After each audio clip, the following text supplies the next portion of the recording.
Hello students, welcome to my English class with Sanjay Jha. তোমাদের মাধ্যমিক পরীক্ষার একেবারে দোরগোড়ায় এসে পৌঁছেছে। সিন কি পড়বে, কোন লেসনের পড়বে, এই নিয়ে তোমাদের মধ্যে একটা বিভ্রান্তি আছে আর টেনশনও আছে।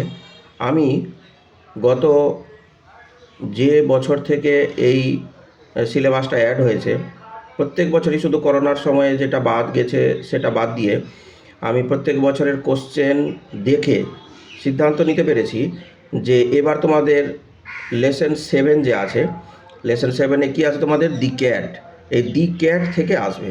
কারণ হচ্ছে যে 2020-তে এই দি ক্যাট থেকে দিয়েছিল, সেটা ইউনিট 3। তাই তোমাদের আর বাকি দুটো ইউনিট পড়ে আছে, ইউনিট 1 আর ইউনিট 2। আমার মনে হয় যে ইউনিট 1 থেকেই তোমাদের কোশ্চেনটা করবে। দেখো, এই দি ক্যাট সেটা অ্যান্ড্রু বার্টন প্যাটারসনের লেখা, আর এ একজন অস্ট্রেলিয়ার লেখক। এই বিড়াল সম্পর্কে তোমরা পড়েছ, আর টেক্সট বুকে দি ব্লিস, এই ব্লিস যে টেক্সট বুকটা আছে, সেই ব্লিস টেক্সট বুকে ইউনিট 1-এর তোমরা পড়ে নিবে এটা। Most people think that the cat is an unintelligent animal, fond of ease and caring little for anything but mice and milk. But a cat has really more character than most human beings and gets a great deal more satisfaction out of life. He or she is an athlete, an acrobat, and a grim fighter.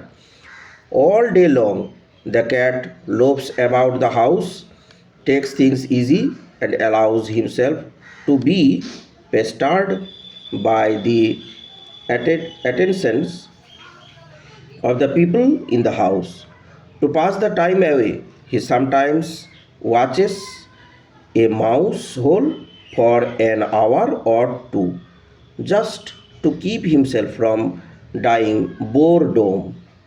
People get this idea that this sort of thing is all that holds life for a cat. But watch him as the shades of evening fall. You can see the cat as he really is. এই এতটুকু passage তোমাদের তুলে দিবে আর তার উপরেই question করবে।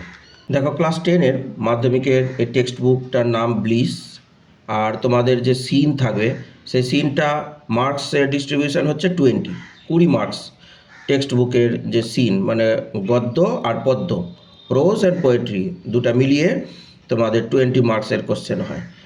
দেখো, প্যাসেজটা এই যে most people think that the cat, অর্থাৎ ইউনিট 1 এটা আছে।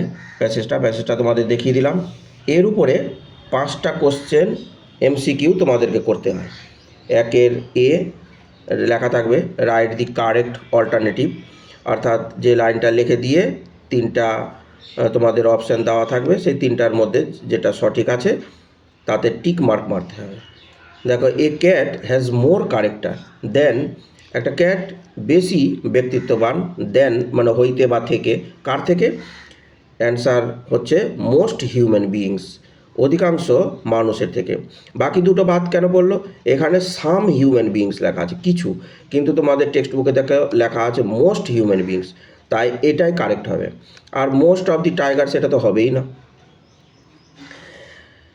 দাগ নম্বর বি, প্রথম লাইনের হি অর, সে দ্বিতীয় যে প্যারাটা আছে তার প্রথম লাইনে he or she is an athlete, বেটা ছেলে বিড়াল বা মেয়ে ছেলে বিড়াল, সে একজন অ্যাথলেট এর কাজ করে। Here he or she refer to মানে হচ্ছে উল্লেখ করা। এখানটাতে হি অর সি যে উল্লেখ করেছে সেটা কাকে বলেছে? মাইস ইঁদুরকে, ক্যাট বিড়ালকে, না ডগ কুকুরকে? তো ক্যাট সম্পর্কে তো আছেই এই প্যাসেজটা, তাই ক্যাট তো অ্যাপ্রোপ্রিয়েট অ্যান্সার অবশ্যই হবে। Question number C, he or she is an athlete, an acrobat and a, তো তোমাদের টেক্সট বুকে দেওয়াই আছে ডেঞ্জারাস ফাইটার, না গ্রিম ফাইটার, না কানিং ফাইটার? তো লেখাই আছে গ্রিম ফাইটার টেক্সট বুকে, তোমাদের প্যাসেজ মিলিয়ে নেবে ওখানটাতে গ্রিম ফাইটার লেখা আছে। আর কানিং মানে হচ্ছে চতুর, কানিংটা হবে না, 2 নম্বর হবে grim fighter. Question number D, the cat roams about মানে ঘুরে বেড়ায়, দি হাউস বাড়িতে, সিজলেসলি মানে নন স্টপকে বলে, সিজ মানে হচ্ছে স্টপ, না থেমে, নাকি অল ডে লং সারাদিন ধরে, নাকি ফর এ ফিউ মিনিটস কয়েক মিনিট ধরে। মোস্ট অ্যাপ্রোপ্রিয়েট অ্যান্সার হচ্ছে দুইটা, অল ডে লং সারাদিন ধরে। Serial number E, to pass the time away the cat watches, সময় অতিক্রম করতে বিড়াল লক্ষ্য করে, এ মাউস হোল ইঁদুরের গর্ত, ডান্স শো ডান্সের প্রদর্শনী, না কেভ গুহা। তাহলে এখানটাতে অ্যাপ্রোপ্রিয়েট অ্যান্সার কোনটা হবে? এ মাউস হোল। এই 5টা 1 মার্কের কোশ্চেন দেওয়া থাকবে তোমাদের এমসিকিউ। তাহলে এখানে কত মার্কসের অ্যান্সার দিতে পারলাম? 5 মার্কস। 5 মার্কসের হলো এমসিকিউ। এরপরে দেখো দাগ নম্বর 1-এরই বিতে থাকবে কমপ্লিট দি ফলোয়িং সেন্টেন্সেস। সেন্টেন্সটা ইনকমপ্লিট থাকবে, তাকে কমপ্লিট করতে বলছে, পূর্ণ বাক্য গঠন করতে হবে অর্থ অনুযায়ী, with information from the text থেকে নিয়ে তোমাকে এই উত্তরটা কমপ্লিট করতে হবে এই সেন্টেন্সগুলো। তো এখানটাতে 1 into 3 মানে 1 মার্কের 3টা কোশ্চেন থাকবে, 1, 2, 3 3টাই তোমাদেরকে করতে হবে, কোনো রকম এক্সট্রা কোশ্চেন দেওয়া থাকবে না। The physical fitness of a cat is compared to, এই কম্পেয়ার্ড তুলনা করছে কার সঙ্গে? 2 এর পরে লিখতে হবে an athlete and an acrobat, an athlete and অ্যাক্রোব্যাটের সঙ্গে ফিজিক্যাল ফিটনেসের কম্পেয়ার করেছে। দাগ নম্বর 2, one can see the cat, একজন বিড়ালকে দেখতে পাবে, অ্যাজ হি রিয়েলি ইজ, যে বাস্তবে বিড়ালটা কি, কখন? হোয়েন বলে ছাড়া থাকবে, যখন the shades of evening fall, যখন সন্ধ্যা পড়ে যাবে। আর 3 নম্বর, দি ক্যাট কেয়ার্স লিটিল, খুব সামান্যই চিন্তা করে বা যত্ন নেয় বা ভাবে, for anything but mice and milk, যে অন্য কোনো কিছুকে যতটা গুরুত্ব দেয় না, তার প্রিয় খাবার হচ্ছে ইঁদুর আর দুধ, সেটাকে ও খুব পছন্দ করে। এই রকম করে পূর্ণ বাক্যে তোমাদেরকে অর্থ অনুযায়ী করতে হবে 3টা। তাহলে এখানে হলো 1 মার্ক করে 3টা কমপ্লিট দি সেন্টেন্সেস থাকবে, 3টাই তোমাদেরকে করতে হবে। তাহলে আগে এমসিকিউ হলো 5টা আর এখানটাতে হলো 3টা, এই 5 আর 3 8 হলো। এরপরে দেখো ট্রু ফলস থাকবে 2টো, সেই 2টোই করতে হবে, কিন্তু এই 2টোর 2 মার্কের থাকবে, 2 মার্কস থাকবে। এই কারণে 2 মার্কস যে একটা ট্রু ফলস লেখার জন্য পাবে আর 1 মার্ক পাবে তোমার সাপোর্টিং স্টেটমেন্টের জন্য। এই জন্য লিখে দেওয়া আছে write T for true and F for false. এরকম কোশ্চেনে তোমাদের পরীক্ষার প্রশ্নপত্রে এরকম লেখা থাকবে। প্রোভাইড সেন্টেন্সেস, কোনো এই উত্তরটার সাপোর্টিং স্টেটমেন্টের জন্য তোমরা সেন্টেন্সেস করতে পারো, একাধিক বাক্য লেখা হতে পারে দরকার পড়লে, ফ্রেজ দরকার পড়তে পারে মানে বাক্যের অংশ, বা ওয়ার্ডস কিছু শব্দ দিতে গেলেও হবে, in support of your answer. ফলে অ্যান্সারে কতটুকু লিখতে হবে সেটা তোমাদেরকে সিদ্ধান্ত নিতে হবে। দেখা যাচ্ছে কখনো পুরো সেন্টেন্সটা লিখতে হচ্ছে, কখনো একটার বেশি সেন্টেন্স লিখতে হয়, বা শুধু বাক্যের একটু অংশ লিখতে গেলেও হয়তো হয়ে যায়, বা 2-1টা শব্দ লিখতে গেলেও হয়তো অ্যান্সার হয়ে যায়।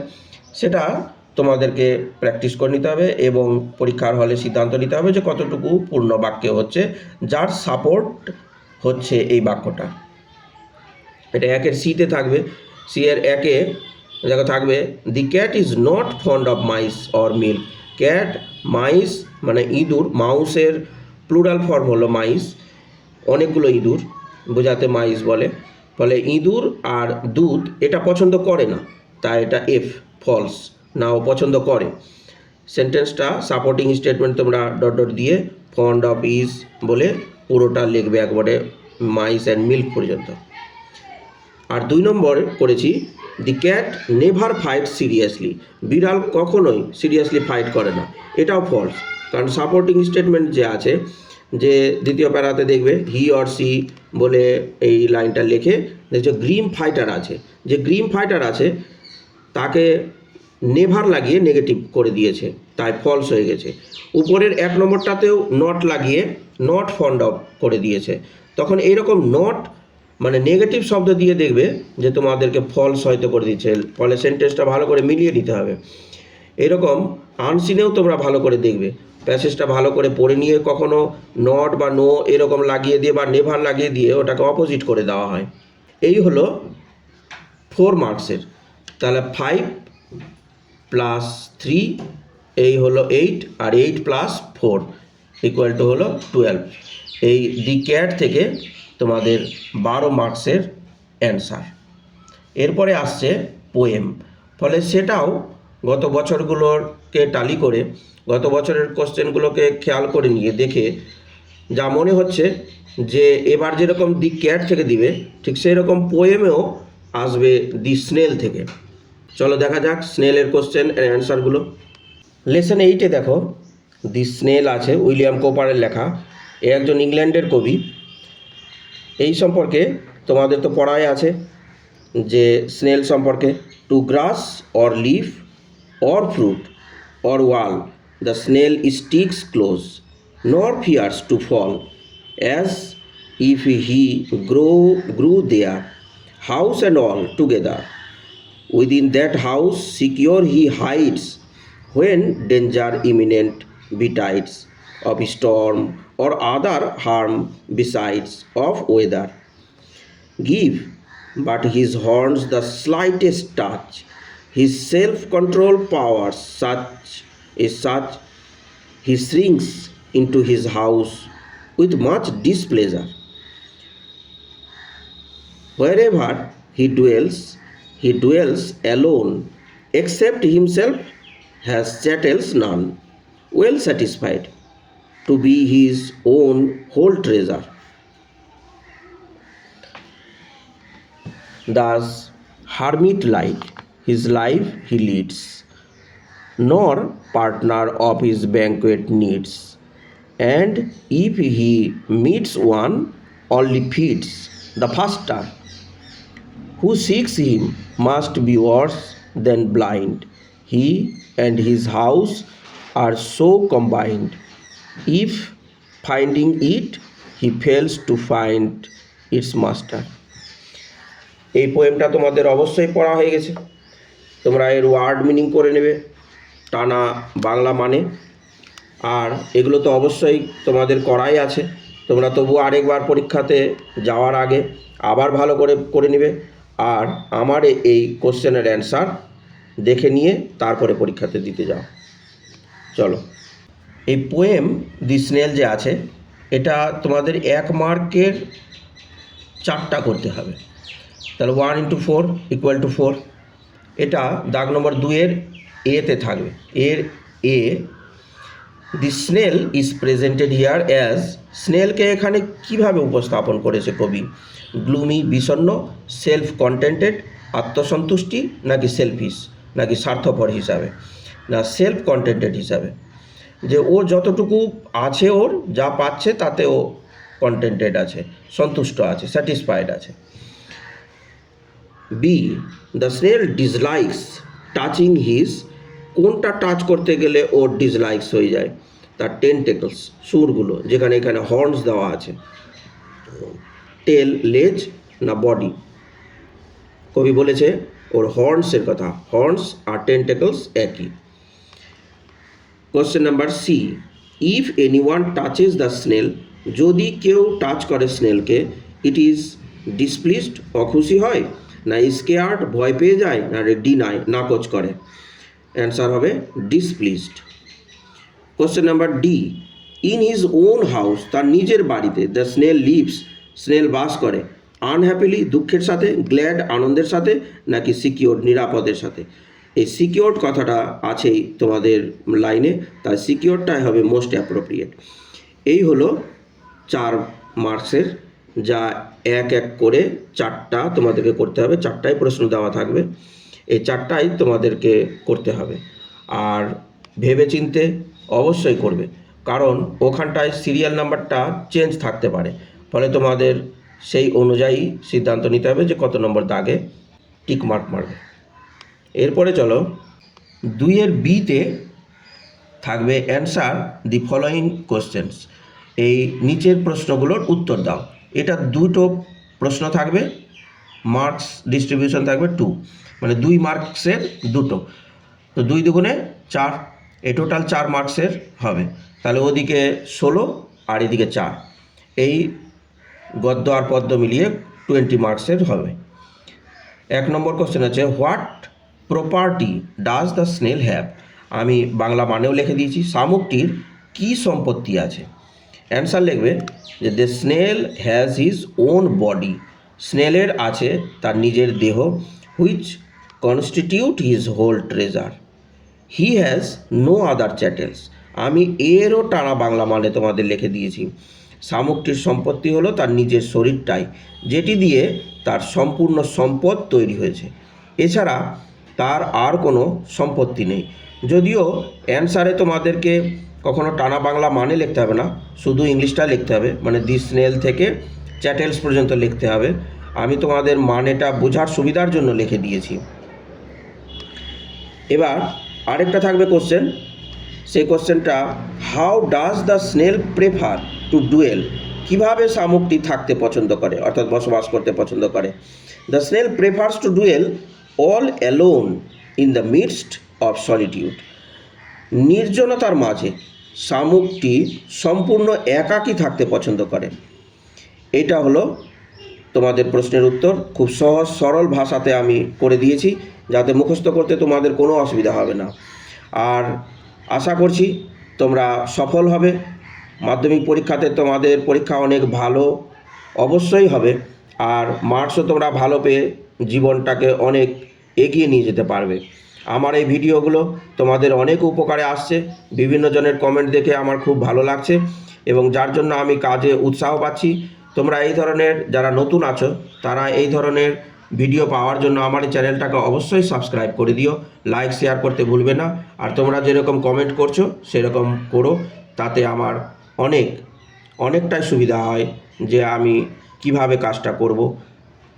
অনেক অনেক ধন্যবাদ। তোমাদের পরীক্ষা ভালো হোক। তোমাদের জন্য রইল আমার শুভকামনা এবং শুভেচ্ছা। ধন্যবাদ।